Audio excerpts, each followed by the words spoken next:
우리는 비교와 경쟁이 마치 공기처럼 너무나 자연스럽게 스며드는 시대를 살아가고 있습니다. 누가 더 좋은 대학을 갔는가? 누가 더 좋은 직장에서 많은 연봉을 받고 있는가? 누가 더 좋은 학군에 크고 좋은 집에 사는가? 누구의 자녀가 더 뛰어난가? 우리는 경쟁에서 우위를 점하고 이기기 위해 과장과 치장을 하며 보여주기 위해 살아갑니다. 시간마다 인스타에 올라온 그 릴스와 스토리들을 보면서 다른 사람들의 그 삶을 엿보고 누가 더 성공을 했는지, 누가 더 행복해 보이는지, 누가 더 영향력이 있는지 확인을 하고 비교를 하죠. 비교를 통해서 나의 위치를 확인받고 싶어 하고 비교를 통해 기쁨을 찾으려고 합니다. 비교와 경쟁은 보편화된 세상의 문화일 뿐이라고 말하고 싶지만 교회 안에서도 마찬가지입니다. 어느 교회가 더 큰 건물과 성도 수를 자랑하는가? 어느 목사가 더 유명한가? 어느 교회가 더 빠르게 성장을 하는가? 하나님의 일을 한다고 말하지만 교회 안에도 비교와 경쟁이 있고 또 이를 이용하는 교회의 목회자들과 리더들도 참 많은 그러한 슬픈 현실 속에서 우리는 믿음 생활을 하고 있습니다. 그러나 이상하지 않나요?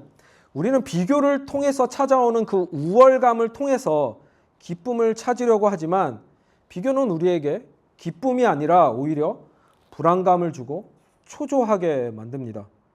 물론 비교를 통해서 우월해질 수도 있지만 그 우월감을 유지하기 위해서 계속해서 자신을 더 높이고 더 돋보이고 싶어 하기 때문에 그 중심에는 계속 불안감과 열등감이 늘 자리하고 있을 뿐이라는 거예요.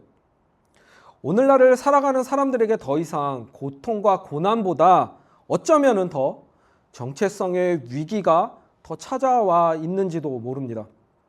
우리는 더 이상 하나님 안에서 자신을 정의하지를 않고 성취와 인정, 타인의 시선 속에서 자신을 정의하기 때문은 아닐까요?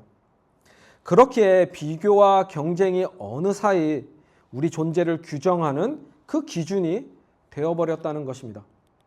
하나님보다 더 신뢰하고 의지하게 되는 기능적 우상이 되었다는 거예요. 오늘 본문에서 우리는 이 비교와 경쟁의 순간에 놓인 사람들을 만납니다. 세례 요한의 제자들은 이제 예수님이 점점 유명해지고 사역이 커지는 것을 보고 불안해합니다. 이 불안과 두려움 속에서 사실을 과장되게 표현을 해서 세례 요한에게 말을 합니다. 26절 하반절입니다. 선생님이 증언하시던 이가 세례를 베풀매 사람이 다 그에게로 가더이다. 이 말 속에 담긴 감정이 무엇일까요? 정말 모든 사람들이 다 예수님에게로 갔습니까? 세례 요한의 제자들의 이 말에는 지금 분노와 씁쓸함, 질투와 두려움이 담겨 있다는 거예요. 마치 사람들이 우리 교회를 떠나서 전부 다른 교회로 이동하고 있습니다. 성도 수가 줄어드니까 헌금도 줄고 봉사할 사람도 부족해요. 사람들이 떠나지 못하도록 무언가 대책을 세워야 하지 않을까요? 성도들에게 부담스러운 신앙의 본질보다는 만족과 편의를 먼저 제공해야 하지 않겠습니까? 어느새 교회 건물과 재산 그리고 사역과 직분은 우상이 되었고 그 안에 속해 있다는 이유로 자신의 신앙이 다른 사람들보다 더 낫다고 믿게 되었다는 것입니다. 그렇게 이들 세례 요한의 제자들은 지금까지 자신들이 누리던 것들이 사라질까 봐 두려워하고 있어요. 이들이 누리던 명성과 영향력이 사라지게 되면 자신들의 존재와 의미도 함께 사라진다고 느낀다는 것이죠. 그러나 이 제자들의 말에 세례 요한은 너무나 놀라운 대답을 합니다. 30절입니다. 그는 흥하여야 하겠고 나는 쇠하여야 하리라 하니라. 대답도 놀라운데 그는 이 말을 하면서 어때요? 기뻐합니다. 그냥 기뻐하는 것도 아니고 기쁨이 충만하다, 크게 기쁘다고 말을 합니다. 여러분 이 상황이 이해가 되고 충분히 납득이 된다면 여러분은 정말 성숙한 그리스도인들입니다. 사랑하는 여러분, 당시 문화와 오늘날의 이 문화가 전혀 달랐기 때문에 세례 요한은 기쁠 수 있었던 것일까요? 그렇지가 않아요. 죄가 세상에 들어오고 인류가 타락한 이후 최초의 살인은 가인이 아벨과 경쟁을 하고 비교를 했기 때문에 일어났습니다. 시기 질투와 분노 그리고 두려움을 주는 그 열등감이 친동생까지 죽이도록 만들었다는 거예요. 인류는 끊임없이 경쟁하고 비교하는 그러한 죄의 역사였습니다. 그렇다면 어떻게 세례 요한은 이 경쟁의 문화와 비교의 함정 속에서 진심으로 기쁠 수 있었을까요? 우리는 오늘 세 가지 질문을 통해서 그 답을 찾아보려고 합니다. 첫 번째 질문입니다. 한번 따라해 봅시다. 무엇이 우리 것입니까? 27절입니다. 요한이 대답하여 이르되 만일 하늘에서 주신 바 아니면 사람이 아무것도 받을 수 없느니라. 사랑하는 여러분, 여러분이 가진 것 중에 무엇이 정말로 여러분의 것입니까?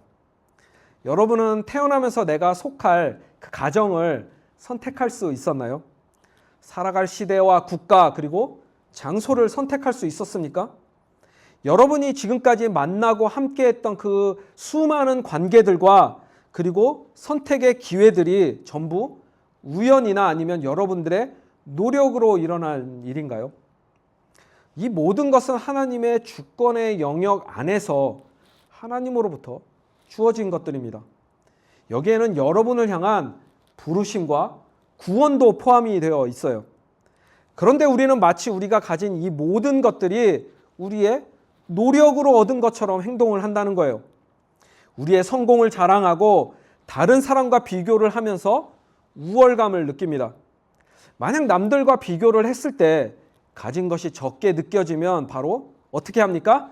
하나님에게 불평을 하죠. 하나님, 왜 저 사람들은 저렇게 누리면서 살아가는데 나는 그렇지 못합니까? 사랑하는 여러분, 비교를 통해 더 많은 것을 얻고 누려야 그 안전하다고 느끼는 마음을, 그 마음의 이름이 무엇인지 아십니까? 바로 탐욕입니다. 우리는 이 죄가 얼마나 뿌리 깊고 무서운 죄인지를 알지 못하는 것 같아요. 하나님의 신실하신 주권적 섭리에 대한 깊은 불만과 불신은 인간의 가장 오래된 죄 중에 하나입니다. 바로 스스로 하나님이 되어 하나님이 서 계신 그 자리에 올라서고자 하는 그 오만함과 욕심을 그대로 드러내는 죄이기 때문이에요. 미국 26대 대통령이었던 루즈벨트는 비교는 기쁨을 훔치는 도둑이다라는 격언을 남겼다고 합니다. 타인의 삶과 자신의 삶을 비교할 때 오는 그 박탈감과 불만족, 질투와 열등감이 결국 자신이 누릴 수 있는 기쁨과 행복까지도 파괴한다고 지금 우리에게 알려주고 있는 거예요. 사랑하는 여러분, 비교 문화에서 우리에게는 크게 두 가지 감정을 줍니다. 하나는 열등감이고 하나는 우월감이에요. 흥미로운 것은 이 두 감정이 겉으로는 완전히 정반대인 것처럼 보이지만 그 뿌리는 동일하다는 거예요. 둘 다 그 뿌리에는 무엇이 있습니까? 자기 중심성을 두고 그 뿌리를 내리고 있다는 거예요. 열등감은 이렇게 말하죠. 나는 충분하지 않아. 도대체 어떻게 해야 저런 것들을 가질 수가 있지? 이렇게 못난 내가 어떻게 가질 수 있겠어? 우월감은 말합니다. 내가 저 사람들보다 낫지. 능력의 차이를 어떻게 극복을 하겠어? 나는 위너이고 저들은 루저야.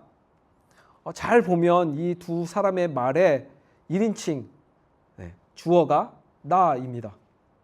결국 비교 문화는 우리가 열등감에 빠져 있던, 우월감에 도취되어 있던 그 상태와는 상관없이 우리를 하나님과의 관계에서 멀어지게 만든다는 거예요. 우리가 가진 것에 만족하거나 감사를 할 수 없게 만듭니다. 특히 열등감은 하나님의 선하심을 의심하고 하나님에게 불평과 원망을 쏟아내게 만든다는 것이죠. 하지만 세례 요한은 달랐습니다.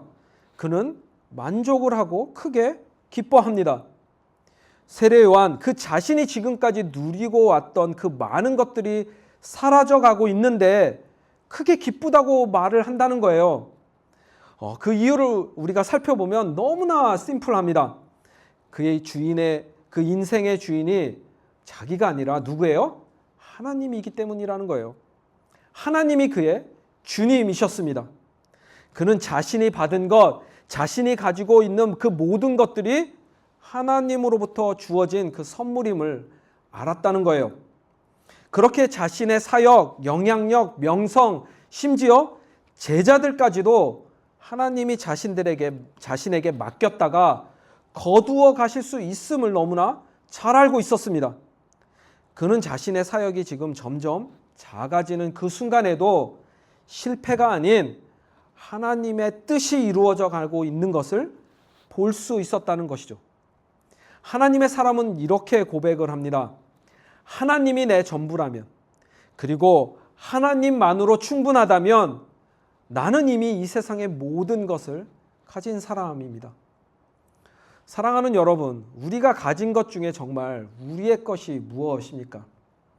무엇을 자랑하고 무엇을 비교하며 무엇의 마음을 빼앗겨서 분노하고 좌절하고 두려워하나요? 하늘에서 주신 바가 아니면, 하나님으로부터 주어진 것이 아니라면 우리가 받을 수 있는 것은 아무것도 없습니다. 비교 대신 감사를, 질투 대신 찬양을, 두려움 대신 하나님의 신실하신 그 주권을 붙잡으십시오. 비교의 함정에서 벗어나서 주님이 주시는 그 진정한 기쁨을 마음껏 누리고 얻기를 원합니다. 이 세상은 이해를 하지 못해도 우리 성도들은 말할 수 있어야 한다는 거예요. 하나님, 그리 아니하실지라도 저는 감사하고 크게 기뻐하며 주님을 찬양하겠습니다. 이러한 믿음의 고백을 할 수 있는 저와 여러분이 되기를 축복합니다. 두 번째 질문입니다. 또 따라해 봅시다. 우리는 누구입니까? 많은 사람들은 업적, 성공, 영향력, 명성 등으로 자신의 정체성을 만들려고 합니다. 그렇게 경쟁을 해야 하고 남들과 비교를 하면서 계속해서 위로 올라가서 자신이 만족할 만한 곳에 도달을 해야 해요. 만약 자신이 주목받지를 못하거나 환경이 어려워지고 계획한 대로 그 모든 것들이 진행되지 않으면 실패와 자기 혐오, 더 나아가서는 자기 파괴까지 일어납니다. 왜 이러한 일들이 일어날까요? 많은 사람들이 자기 중심적인 정체성을 가지고 살아가기 때문입니다. 당신은 누구입니까? 이 질문에 많은 사람들은 어떻게 대답을 합니까? 비교로 대답을 합니다. 나는 다른 사람들보다 더 잘하는가? 나는 다른 사람들보다 더 사랑받고 있는가? 나는 다른 사람들보다 더 중요한 사람인가? 질문을 하고 그 질문에서 비교의 노예가 되어 자신의 그 모든 상황 가운데 내가 그 중심에 있어야 나의 정체성을 어떻게 할 수 있다고 느낀다는 거예요. 확인받을 수 있다고 느낀다는 거예요. 결국 비교의 함정에 빠져서 자기 중심적 정체성의 그 우상을 만들게 되었습니다. C.S. 루이스는 이렇게 말을 합니다. 순전한 기독교에서 교만에 대해서 다루면서 이렇게 말을 하는데요. 겸손은 자신을 작게 생각하는 것이 아니라 자신을 적게 생각하는 것이다. 사랑하는 여러분, 많은 사람들이 눈에 보이는 화려한 사역, 업적, 성공, 영향력으로 자신의 정체성을 만들려고 하지만 그리스도인은 그렇지가 않다는 거예요. 오직 예수님의 영광만을 드러내야 한다는 것이죠. 왜 수많은 교회들이 끊임없이 이어지는 이벤트와 눈에 보이고 드러나는 사역에 집중을 하고 성도들 정신없이 바쁘고 그렇게 정신없이 일을 하도록 만들까요? 그들의 정체성은 사역의 성공과 사람들의 관심에 지금 집중되어 있기 때문입니다.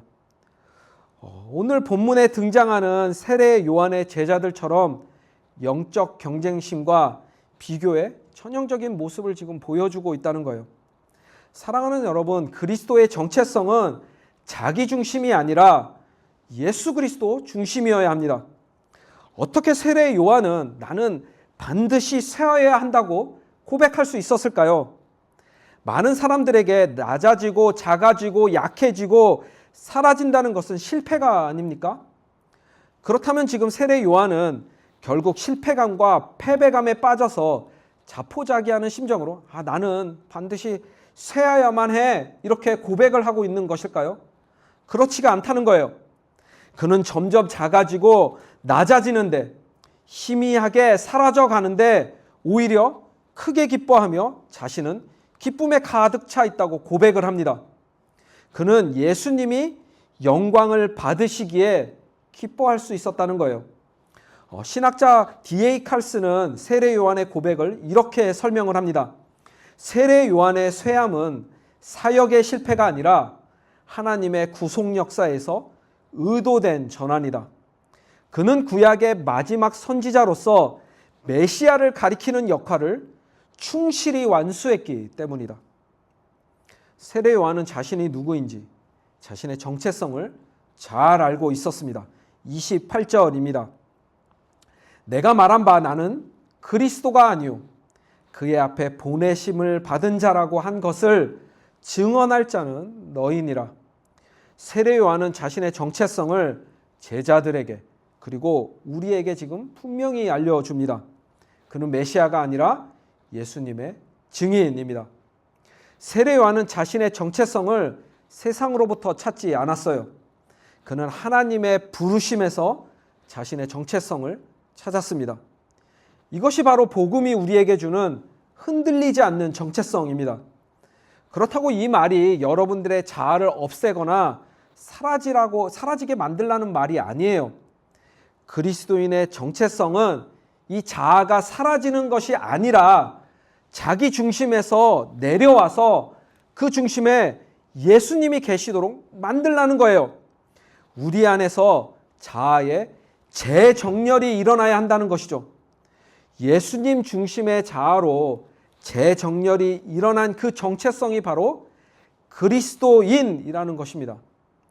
사랑하는 여러분, 세례 요한의 삶을 보면 너무나 역설적입니다. 그는 점점 작아졌지만 결코 초라해지지 않았어요. 사람들의 관심에서는 멀어져 갔지만 하나님의 역사 한가운데 서 있었습니다. 세상의 기준으로 보면 그는 무대에서 내려온 사람이지만 하나님의 관점에서 보면 그는 가장 정확한 자리에 서 있었던 사람이라는 거예요. 결혼식에서 우리 한번 베스트맨을 한번 떠올려 봅시다. 베스트맨의 역할은 주목받는 것이 아니에요. 베스트맨은 신랑을 돋보이도록 돕는 사람입니다. 자신의 역할을 제대로 수행한 베스트맨은 자신이 주목을 받지 못했다고 억울해하지 않습니다. 왜냐하면 결혼식의 주인공은 자신이 아니라는 것을 너무나 잘 알고 있기 때문이죠. 오히려 신랑이 주목을 받을수록 결혼식이 잘 진행이 될수록 베스트맨은 더 기쁩니다. 세례 요한은 지금 자신의 정체성이 베스트맨임을 너무나 잘 알고 있었기에 신랑 되신 예수님이 주목을 받고 영광을 받는 것을 크게 기뻐할 수 있었다는 거예요. 이것이 복음이 만들어내는 정체성의 자유와 기쁨입니다. 사랑하는 여러분, 우리가 비교 때문에 힘든 이유는 대부분 이것 때문이에요. 이 세상에서 우리가 주인공이 되고 주목을 받아야 한다고 믿기 때문이죠. 그래서 누군가 나보다 앞서면 불안하고 누군가 나보다 주목을 받으면 마음이 무너져 내리고 내 자리가 작아지는 것 같으면 인생 전체가 실패한 것처럼 느껴집니다. 하지만 복음은 전혀 다른 이야기를 합니다. 비교의 무대에서 내려오라고, 증명해야 하는 그 인생에서 벗어나라고, 예수님을 증언하는 자리로 옮겨오라고 말합니다. 사랑하는 여러분, 그리스도인의 정체성은 내가 누구인가에서 끝나지 않습니다. 내가 누구를 가리키는가에서 완성이 됩니다. 세례 요한처럼 말할 수 있다면 우리는 이미 자유한 사람이라는 거예요. 나는 주인공이 아닙니다. 나는 예수님을 가리키며 증언하는 사람입니다.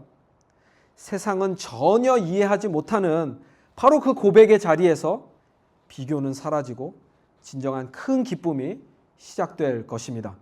세 번째 질문입니다. 다시 한번 따라해 봅시다. 우리 기쁨은 어디에 있습니까? 오늘 본문은 크게 두 부분으로 나눌 수 있습니다. 22절부터 30절까지는 예수님에 대한 세례 요한의 증언이라면 31절부터 36절까지는 이 요한복음을 기록한 저자인 사도 요한의 설명과 해석입니다. 사도 요한은 비교의 시대에서 기쁠 수 있는 그 이유는 상황이 바뀌었기 때문이 아니라 기쁨의 근원이 완전히 바뀌었기 때문이라고 지금 설명을 하고 있어요.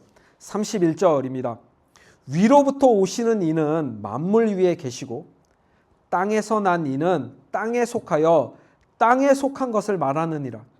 하늘로부터 오시는 이는 만물 위에 계시나니. 먼저 예수님이 누구인지부터 우리에게 설명을 해 줍니다. 예수님은 세상의 경쟁과 비교 문화 그리고 사회 구조 안으로 들어오신 분이 아니라 그 문화와 구조를 무너뜨리려 오신 분이라는 거예요. 예수님은 우리와 같은 위치에 있다가 경쟁에서 승리하고 위로 올라가신 분이 아니라 이미 그분은 위에서부터 오셨습니다. 사랑하는 여러분, 도토리 키재기와 같이 아무런 의미도 없는 이 세상과 비교를 하면서 그 부정적인 감정에 힘들어하지 말고 그 비교의 시선을 예수님에게로 돌리십시오. 하나님의 눈에 이 도토리들이 서로 누가 더 큰지 아무리 재봐야 그 모습이 얼마나 우스워 보이겠습니까?